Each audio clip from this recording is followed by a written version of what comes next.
we are amply shaped by society.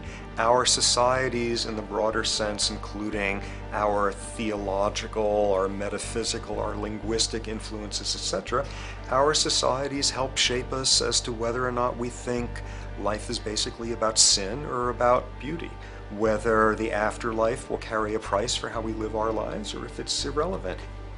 In a broad sort of way, different large societies could be termed as individualistic or collectivist, and you get very different people and different mindsets, and I suspect different brains coming along with that.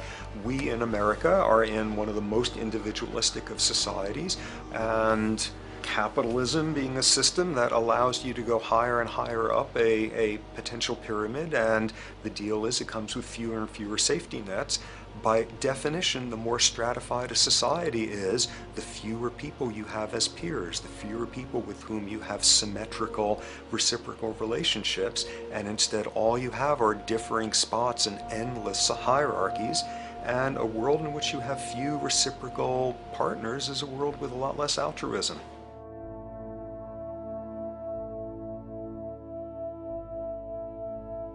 Alright, so this brings us to a total impossible juncture, which is to try to make sense in perspective of science as to what the nature is of human nature. You know, on a certain level, the nature of our nature is not to be particularly constrained by our nature. We come up with more social variability than any species out there, more systems of belief, of styles of family structures, of ways of raising children. The capacity for variety that we have is extraordinary. In a society which is predicated on competition and really very often the ruthless exploitation of one human being by another, the profiteering of other people's problems, and very often the creation of problems for the purpose of profiteering, the ruling ideology will very often justify that behavior by appeals to some fundamental and unalterable human nature. So the myth in our society is that people are competitive by nature, and that they're individualistic, and that they're selfish. The real reality is quite the opposite.